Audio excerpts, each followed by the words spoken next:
just like to go somewhere because everybody thinks this is about Bitcoin. You go, oh yeah, but I can't buy $100,000 Bitcoin. I met a woman here, she's 31 years old. She's divorced, got 2 kids. She owns 30 Bitcoin.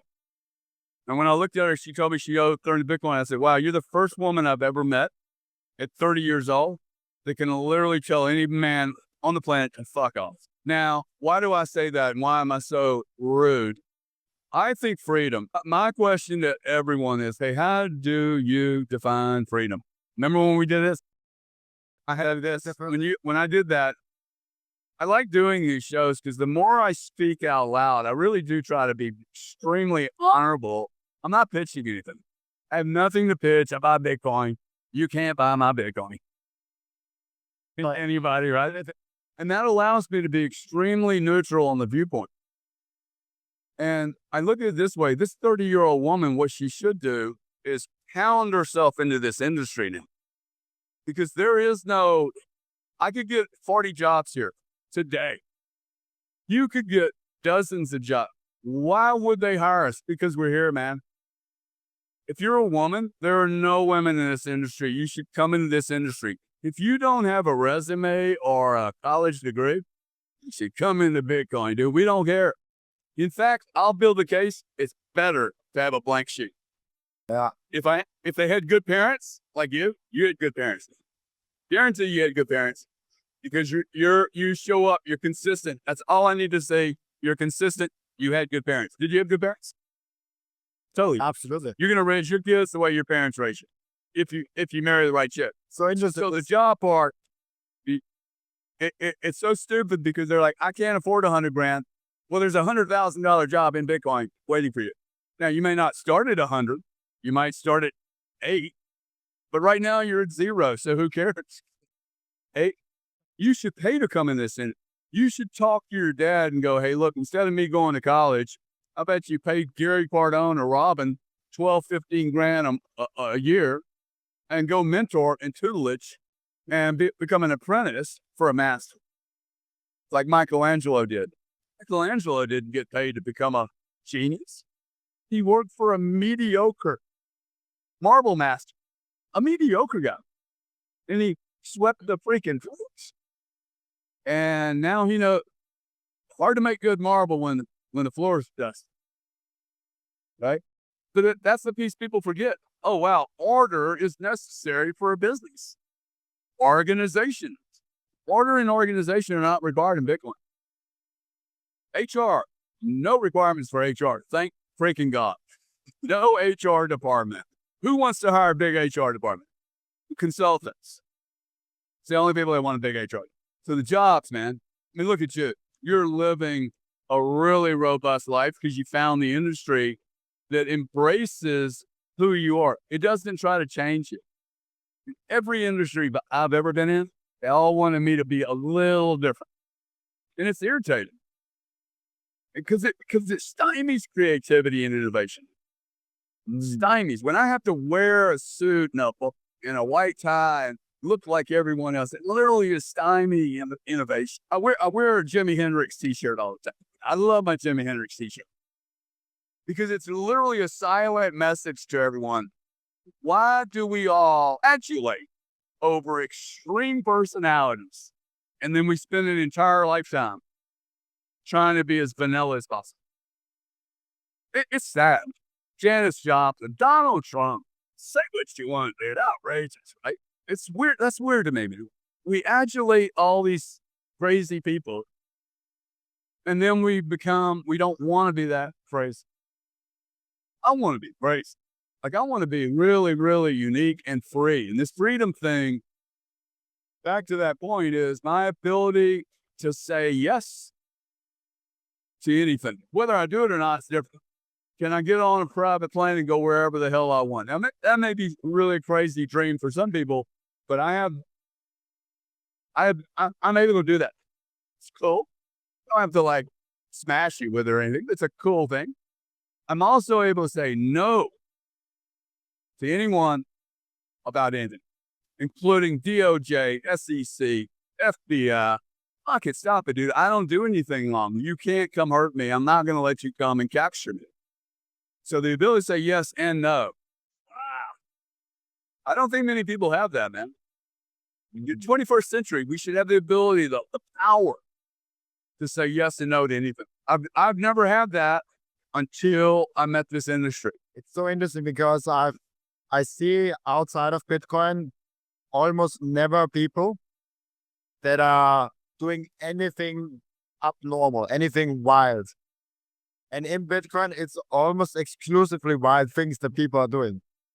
They have really wild CDs, they have wild experiences, and they have really interesting opinions. That's why I have a podcast with over 500 episodes, and I'm still not bored or like I had like not bored. It's still super interesting, and it gets more interesting over time because there's so many different characters. And I mean, we are sitting here the third time now, and I feel like we can do it another 50 times. And I'm still like figuring new things from you out and learn new things from you. It's wild how deep those Bitcoin personalities do. Yeah, I think I love to think, excuse me, I love to think in pictures. And I think about Mercury. Bitcoin looks to me like Mercury in that if you put Mercury on a table and there's a gap somewhere, it's immediately going to that gap. And it fills the gap up. Someone asked me once, they said, hey, how would you define your career in a couple of sentences? Like, I find big gaps and fill them. I mean, that is really basic. Like, you laugh, and you're like, oh, that's damn smart. I don't need to write a big book about it, man. Find a gap, fill it. Find a bigger gap, fill it. That creates a business. Supply and demand. Oh, some people don't even know there's a crack. Before Bitcoin, nobody really knew there was a 3.5% to 8% gap in Visa MasterCard payment process. But most beautiful duopoly, that is, by the way, duopoly is basically a double monopoly construct that operate as a monopoly passively, and they never get in trouble for it. And the DOJ, SEC, FTC, and every other governmental agency support you getting completely hosed, and completely more hosed by a duopoly that is grossly inefficient. There's no competition for them, and that is why they're grossly inefficient. Just like all the fracking on this planet in oil and gas happened at $30 crude, not 100. Governments, if you don't allow competition, which you've allowed to facilitate no more than four companies running every industry on this planet, we will continue to have people paying too much for too many things because you have no competition and you're supporting a monopoly contract. It's disgusting. It's absolutely disgusting that congressmen and women are in office making millions of dollars doing, I don't know how they make that much money, but they then allow Visa, MasterCard, the banking cartels, the energy complex, the financial houses, the debt markets, the Google and freaky, the Google construct on social media is disgusting. They take 33% of every dollar you send him on YouTube. Don't send him YouTube through YouTube, dude. Send him crypto. Okay? Because we're feeding Visa and MasterCard every time we do that. I stopped taking money. Don't send me a contribution. I don't want to help Visa. 33% to give to whoever. Google. Go. By the way, I'm complaining about Visa. Google's making $33. Somebody sent me out $300, dude. Google expects $100 for what? For my content. So that should not even be allowed, man. Like literally, I stopped doing it because I will not support the supplier. So like, you started smiling when I said, y'all send him digital. Like he doesn't even see. This is where I build a case for other tokens. I could easily build a case that other tokens are less predatory and evil than Visa and MasterCard. Like, let's remember who the real enemy is, XRP, Solana, and all you. The real enemy is not each other. The real enemy is all the stuff outside in legacy land. And we're sitting here, Brad Garlinghouse is arguing with us about Bitcoin. He's like, bro, you shouldn't be doing that, man. Should be one common message, and the best crypto wins. Best crypto is most certainly going to be Bitcoin. You can go chase this alpha if you want. It's stupid. I mean, this is dumb and dumb. It just shows me that you have a broke mindset, right? Why would you buy a Volkswagen? It's a used Volkswagen, never been tested, when this super freaking car is sitting here, dude, fully tested. Like I don't even get it. It's like you're getting ready to get maybe married, do the old prop, and then I see you on a Saturday night hanging out chasing some 19-year-old skank because it's 2:00 in the morning. You think it's going to be fun. It is going to be fun. And Sunday or Monday, you're going to have a lot of regret. You might have got a little pop on the old dick meter, but it's not a good investment. See, short-term excitement has nothing to do with a 4 to 8 year gravity-defying, time-defying machine.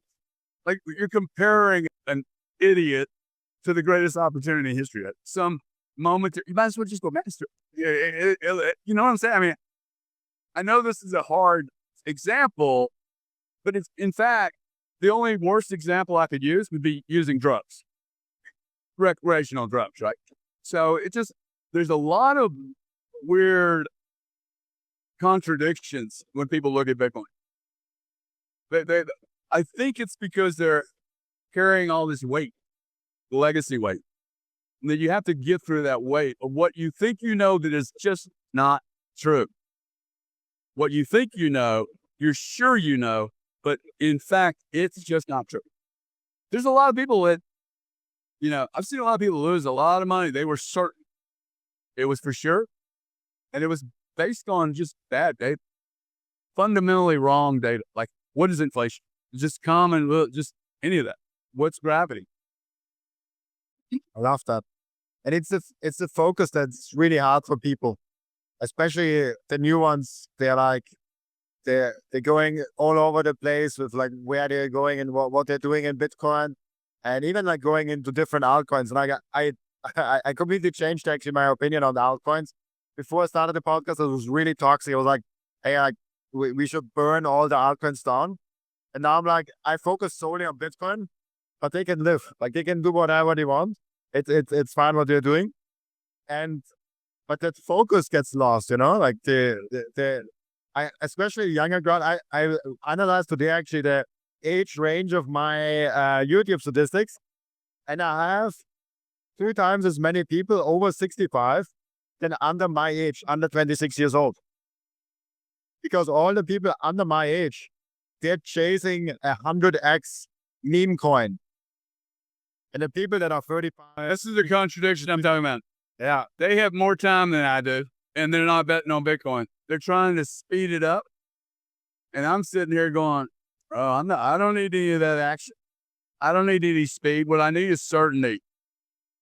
Pure certainty. What do you see is the one thing that most Bitcoiners could improve on? Like, wherever you want to take it in life, or like in Bitcoin, in the ecosystem, wherever you want to take it. One of the reasons a number of people have made the comment, they're like, Gary, they think I've been here for a long time, right? And I haven't been here for a long time. I've been here maybe 4.5 years. And they're like, you came in so hard, so heavy. 1, you didn't know I'd been studying it. 2, I had a problem. Okay. My problem was I was running faster. I was having to run faster, do more, and wait longer for the results. And I could feel it. I also knew that I've always been able to see risk in the market. And although I may look like my brother Jay, we just operate very different. I'm pretty early on the risk cards. And it served me very, very well.